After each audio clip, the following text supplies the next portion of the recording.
యేసుక్రీస్తు పరిశుద్ధమైన నామానికి స్తుతి స్తోత్రాలు కలుగునుగాక. ఈ వాక్యం వింటున్న ప్రతి ఒక్కరికి కూడా మన ప్రభు అయిన యేసుక్రీస్తు పేరిట వందనాలు తెలియజేస్తున్నాను. యాకోబు రాసిన పత్రిక 5వ అధ్యాయం 13వ వాక్యం నుండి చదువుకుందాం. మీలో ఎవరికైనాను శ్రమ సంభవించిన అతడు ప్రార్థన చేయవలను, ఎవరికైనాను సంతోషము కలిగిన అతడు కీర్తనలు పాడవలెను. మీలో ఎవడైనను రోగి అయి ఉన్నాడా, అతడు సంఘపు పెద్దలను పిలిపింపవలెను. వారు ప్రభువు నామమున అతనికి నూనె రాసి అతని కొరకు ప్రార్థన చేయవలెను. విశ్వాస సహితమైన ప్రార్థన ఆ రోగిని స్వస్థపరచును. ప్రభు అతని లేపును. అతడు పాపములు చేసిన వాడైతే పాపక్షమాపణ నందును. దేవునికి స్తోత్రాలు కలుగునుగాక. ఈ చదువుకున్నటువంటి వాక్యంలో మనం చూసినట్లయితే ఒక 3 విషయాలు దేవుడు తన సంఘంతో తెలియజేస్తూ ఉన్నారు. ఏమని తెలియజేస్తున్నారంటే, మొదటి విషయం ఏంటంటే, మీలో ఎవరికైనా శ్రమ సంభవించిందా అతడు ప్రార్థన చేయవలెను. కనుక ప్రియమైనటువంటి సహోదరి సహోదరులారా, దేవుని బిడ్డలైనటువంటి మన జీవితంలో, ఆత్మీయులమైనటువంటి మన బ్రతుకుల్లో, దేవుని యొక్క మార్గంలో మనం సత్యమైనటువంటి విధానంలో వెళ్ళేటప్పుడు ఎన్నో రకాలైనటువంటి శ్రమలు ఎదురవుతాయి. ఆ శ్రమ సమయంలో మనం ఏం చేయాలనేది ఇక్కడ దేవుడు తెలియజేస్తున్నాడు. ఏంటంటే, మీరు ప్రార్థన చేయండి. ఎందుకంటే శ్రమ సమయంలో ఆ శ్రమను తప్పించుకోవడానికి ఎన్నెన్నో మార్గాలు మనం వెతుక్కుంటూ ఉంటాం. ఈ శ్రమల్లో మనం కలవరపడిపోకూడదు, కానీ మనం వేరొక సహాయాల కోసం అటు ఇటు పరుగులెత్తకూడదు, కానీ ప్రభు సహాయం కోసం నేను దేవుని సన్నిధిలో కూర్చొని ప్రార్థన చేయాలి. ఎందుకంటే దేవుడు తన వాక్యంలో సెలవిచ్చినట్లు మనం కనుక ప్రార్థన చేయగలిగితే దేవుడు తప్పకుండా తన వాక్య ప్రకారం మనకు జవాబు దయచేస్తాడు. అందుకే భక్తుడు అంటాడు, కలవరపడి నేను కొండల వైపు కనులెత్తుతున్నాను, నాకు సహాయం ఎక్కడి నుంచి వస్తుంది? భూమి ఆకాశాలు సృజించిన యెహోవా వలనే నాకు సహాయం కలిగిద్ది. కనుక నేను శ్రమ సమయంలో ప్రార్థించాలండి.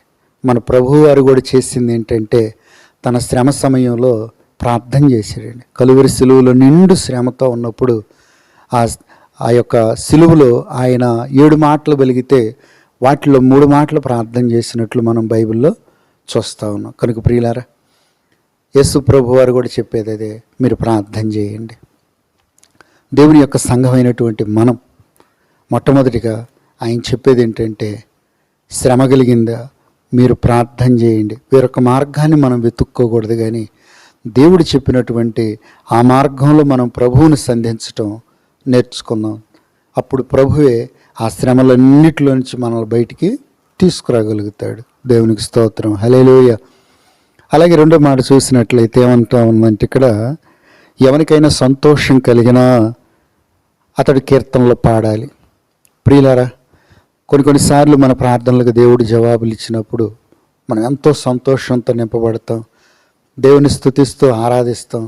ఇంకా వీలుంటే దేవుని యొక్క మందిరంలో సాక్ష్యాలు కూడా పంచుకుంటాం. ఇంకా గొప్ప కార్యాలు అయితే దేవుని యొక్క సన్నిధిలో కుటుంబ ప్రార్థనలు ఏర్పాటు చేసుకుని అందరితో కలిసి దేవుని సన్నిధిలో సంతోషించటం, స్తుతించటం జరుగుతుంది. మంచిది. అయితే దేవుని వాక్యం ఏమి సెలవిస్తుందో అంటే, ఇదిగో మీలో ఎవరికైనా సంతోషం కలిగిందా అతడంట కీర్తనలు పాడి దేవుణ్ణి స్తుతించి ఆరాధించటం అనేది చేయాలని దేవుని వాక్యం సెలవిస్తుంది. ఇది దేవుని చిత్తమై ఉన్నది. కనుక మనందరం కూడా సంతోష సమయంలో ఏ వ్యర్థమైన వాటి వెంట పరుగులెత్తకుండా దేవుణ్ణి పాడుతూ కీర్తిస్తూ ఆరాధిద్దాం ప్రియులారా. కొంతమంది అంటూ ఉంటారు, మాకు పాటలు సరిగా రావండి, మా గొంతు సరిగా ఉండదండి అని చెప్తూ ఉంటారు. మరి కొంతమంది పాట పాడమంటే ఏవేవో కారణాలు చెప్తూ ఉంటారు. ప్రియులారా, మన స్వరాన్ని చూడ్డు, ఆ స్వరంలో ఉన్నటువంటి శ్రావ్యాన్ని చూడగానే దేవుడు మనం పాడి కీర్తించి ఆయన ఆరాధించేదే దేవుడు చూసి సంతోషించే దేవుడు అయి ఉన్నాడు. అందుకే నేను సంతోష సమయంలో దేవుణ్ణి కీర్తిద్దాం ప్రియులారా. కొంతమంది ఉంటారు, సంతోష సమయంలో ఏం చేస్తారు తెలుసా? స్నేహితులు పిలుచుకుంటారు, ఏవేవో పనికి మాలిన కార్యక్రమాలు చేస్తూ ఉంటారు, పార్టీలు ఇస్తూ ఉంటారు, ఏవేవో చేస్తూ ఉంటారు, లోక సంబంధంగా వ్యర్థంగా ఎన్నెన్నో చేస్తూ ఉంటారు. కానీ దేవుని బిడ్డలైనటువంటి మనం ఏం చేయాలి తెలుసా? మన సంతోషాన్ని దేవునితో పంచుకోవటం నేర్చుకోవాలి. ఈరోజు లోక సంబంధమైన మనుష్యులు అట్లా నామకార్థమైనటువంటి దేవుని యొక్క బిడ్డలు ఏం చేస్తారంటే వాళ్ళ సంతోషాలని లోకంలో ఉన్న మనుషులతో పంచుకుంటారు. కానీ నిజమైనటువంటి ఆత్మీయులు ఏం చేస్తారు తెలుసా? వాళ్ళ సంతోషాన్ని దేవునితో పంచుకుంటారు. ఇక్కడ ఒక మాట చెప్పి నేను ముందుకెళ్తా. ఏంటంటే, మానవులైనటువంటి మన జీవితాల్లో ఉన్నటువంటి ఒక లోపం ఏంటంటే, మనకు సంతోషం కలిగినప్పుడు, మన జీవితాల్లో గొప్ప గొప్ప కార్యాలు జరిగినప్పుడు వాటినన్నిటిని ఏం చేస్తాం? మన స్నేహితులతో, బంధువులతో, రక్త సంబంధికులతో, లోకంలో ఉన్న మనుషులతో పంచుకుంటాం. కానీ కష్టాలు శ్రమలు వచ్చినప్పుడు ఎవరితో మనం పంచుకుంటాం? దేవుని సేవకులతో పంచుకుంటాం, దేవుని సంఘంతో పంచుకుంటాం, ప్రభు పాదాల దగ్గర పంచుకుంటాం. మరి సంతోష సమయంలో వీళ్ళు ఎందుకు గుర్తుకు రావట్లేదు? ఒకసారి ఆలోచన చేద్దాం. నీ కష్టాలు, నీ కన్నీళ్ళు, బాధల్లోనేమో మరి లోకంలో ఉన్న మనుషులు, నీ స్నేహితులు, నీ బంధువులు, రక్త సంబంధికులు ఎందుకు ఆదరించలేకపోయారు? వాళ్ళు ఎందుకు తీర్చలేకపోయారు? వాళ్ళు ఎందుకు నీ కోసం ప్రార్థించలేకపోయారు? ఒకసారి ఆలోచన చేద్దాం. దేవుని యొక్క బిడ్డలారా, మన సంతోష సమయాలు దేవునితో పంచుకుందాం. దేవుని సంఘంతో, సేవకులతో పంచుకొని దేవుని స్తుతిస్తూ, కీర్తిస్తూ అందరం కలిసి దేవుని ఆరాధిద్దాం. దేవునికి స్తోత్రం కలుగును గాక. హల్లెలూయా. అలాగే మూడో మాట మనం ధ్యానం చేసినట్లయితే ఇక్కడ ఏముందంటే, మీలో ఎవడైనా రోగి అయి ఉన్నాడా అతడు సంఘ పెద్దలను పిలిపించాలి. ప్రియులారా, మన యొక్క ఈ మానవ జీవితంలో ఈ శరీరానికి ఎన్నో రకాలైనటువంటి అనారోగ్యాలు తప్పకుండా వస్తాయి. మనం యేసుక్రీస్తు ప్రభువుని నమ్ముకున్నప్పటికీ కూడా మానవ శరీరంతో ఉన్నాం కనుక మరి మన శరీరానికి బలహీనతలు సంభవించటం తప్పనిసరిగా జరుగుతూ ఉంటుంది. కనుక ఆ సమయంలో దేవుని వాక్యం ఏమి సెలవిస్తుందంటే, దేవుని బిడ్డలైనటువంటి మీరు రోగిగా ఉన్నప్పుడు మీరు ఏం చేయాలంటే సంఘంలో ఉన్న పెద్దలను పిలిపించుకోండి. అంటే సంఘ సభ్యులను కావచ్చు, మరి సేవకుల్ని, వాళ్ళందరినీ పిలిపించుకొని వాళ్ళతో ప్రార్థన చేయించుకోమంటా ఉన్నారు. ప్రియులారా, ఇంకా ఏమని ఉందంటే, వాళ్ళు వచ్చంట సంఘ పెద్దలు, సేవకులు వచ్చి ఆ రోగి అయినటువంటి వ్యక్తికి నూనె రాసి ప్రభువు నామంలో ప్రార్థన చేసినప్పుడు దేవుడు ఏం చేస్తాడో తెలుసా? ఆ రోగిని స్వస్థపరిచి లేపుతాడు. రెండోది ఏంటంటే, ఆ వ్యక్తి పాపాలు చేసిన వ్యక్తి అయితే దేవుడు అతని పాపాలు కూడా క్షమిస్తాడు. ప్రియులారా, దేవుని వాక్యం సత్యం అండి. దేవుని మాటలు ఎన్నడూ కూడా తప్పిపోవు. ఈరోజు మరి దేవుని బిడ్డలు వ్యాధిగ్రస్తులు అయినప్పుడు ఎలాంటి స్థితిలో నడుచుకోగలుగుతున్నారా? మొట్టమొదటిగా నీవు నేను చేయాల్సింది ఏంటంటే ఈ పనే చేయాలి. ప్రియులారా, వైద్యం తప్పని కాదు, వైద్యం తప్పకుండా చేపించుకోవచ్చు, తప్పేం లేదు. కానీ మనం దేవుని యొక్క బిడ్డలంగా మొట్టమొదటిగా చేయాల్సిన పని ఏంటంటే, మనం రోగిగా ఉన్నప్పుడు దేవుని యొక్క సంఘాన్ని, సేవకులను పిలిపించుకొని నూనె రాసి ప్రార్థన చేయించుకున్నప్పుడు దేవుడు తప్పకుండా మనల్ని స్వస్థపరుస్తాడు. ఒకవేళ మన పాపాలను బట్టి కొన్నిసార్లు కొన్ని వ్యాధులు మనకు సంభవించవచ్చు. అయితే ప్రభు ఏం చేస్తాడు? ఆ పాపాలు క్షమించి మన వ్యాధులను స్వస్థపరుస్తాడు. ఎందుకంటే యేసు ప్రభు దగ్గరికి ఒకసారి పక్షవాయువు రోగిని తీసుకొచ్చినప్పుడు ప్రభు మొట్టమొదటిగా ఏమన్నారు తెలుసా? నా కుమారుడా, నీ పాపాలు క్షమించబడి ఉన్నాయి. ఆ తరువాత ఆ వ్యక్తిని అంటాడు, నీ పరుపెత్తుకొని వెళ్ళిపో. అంటే మొదటిగా అతని పాపాలు క్షమించాడు, అతన్ని స్వస్థపరిచాడు. తరువాత అంటే కొన్నిసార్లు మన పాపాలు మనకు రోగాన్ని తీసుకొస్తాయి. బెతెస్దా కోనేరు దగ్గర కూడా ఇంత 38 ఏళ్ళ నుండి రోగి అయిపడి ఉన్నటువంటి వ్యక్తిని ప్రభు స్వస్థపరిచిన తర్వాత ఒక మాట అంటాడు, మరి ఎక్కువ కీడు నీకు కలగకుండాట్లు నువ్వు ఇంకా పాపం చేయొద్దని చెప్పేసి అక్కడ యేసు ప్రభు అంటారు. అంటే ఏంటి? అతని పాపాలు అంతకాలం అతనికి వ్యాధిని తీసుకొచ్చి పెట్టినాయి. ప్రియమైన దేవుని బిడ్డలారా, ఆ కిందకు వచ్చేసరికి ఏమనుందంటే అక్కడ ఒక మాట అంటాడు, మీ పాపాలు ఒకరితో ఒకడు ఒప్పుకొని మీరు స్వస్థత పొందేటట్లు ఒకరి కొరకు ఒకడు ప్రార్థన చేయించుకోండి. ప్రియులారా, మనం మన పాపాలను కప్పుకునేవారిగా కాదు, కానీ దేవుని ఎదుట, సంఘం సేవకుల ఎదుట ఒప్పుకోవటం ఎంతో మంచిదండి. ఈరోజు చాలామంది ఏం చేస్తారంటే, పాపం చేయడానికి లేని సిగ్గు ఒప్పుకోవడానికి ఎంత సిగ్గు. ఒకసారి ఆలోచన చేద్దాం. పాపాన్ని కప్పుకుంటే మనకే ప్రమాదం, వ్యాధులతో మరణిస్తాం.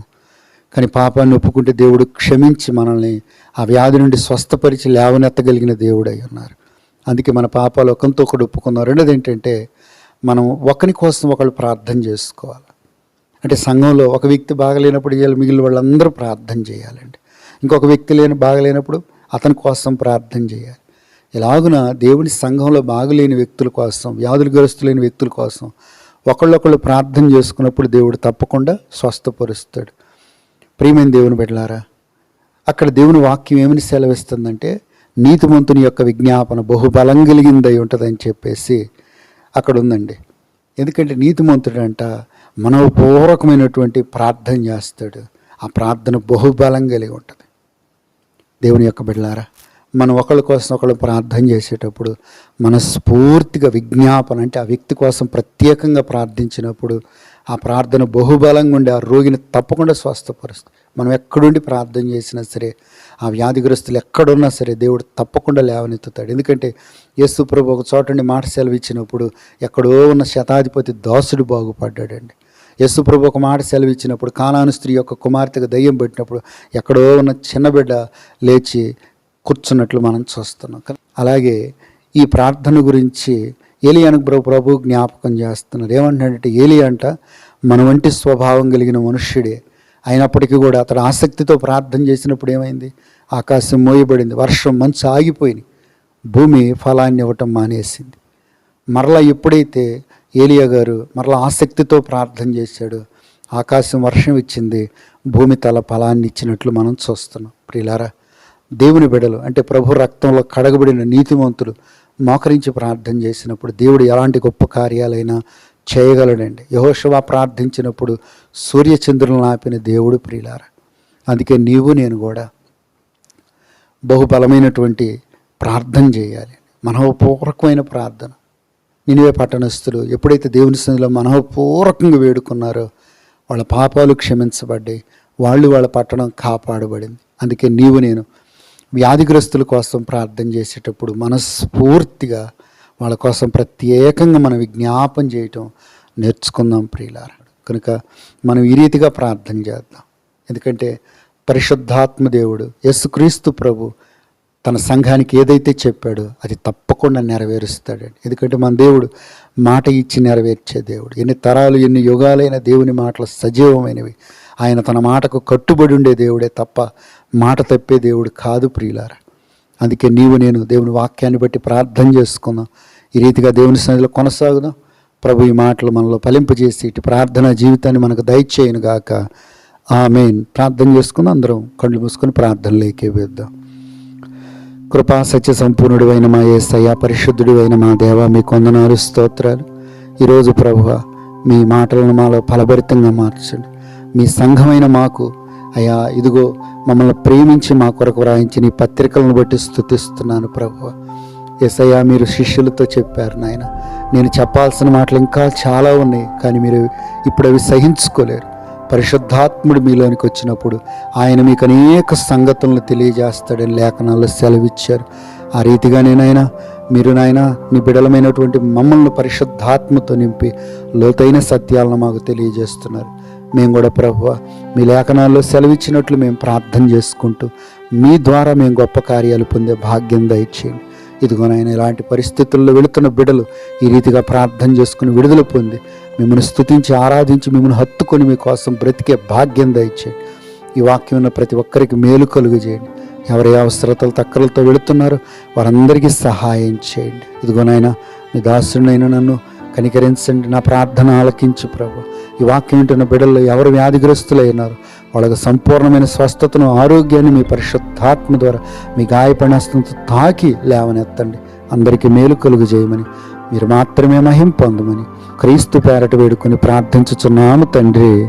ఆమేన్. మన తండ్రి అయిన దేవుని దీవెనయు మన ప్రభువును రక్షకుడైన యేసయ్య కృపయు పరిశుద్ధాత్మ దేవుని అన్యోన్య సహవాసం సమాధానం ఈ వాక్యం వినుచున్న ప్రతి ఒక్కరికి సదాకాలం తోడైని నడిపించునుగాక. ఆమేన్. అందరికీ వందనాలండి.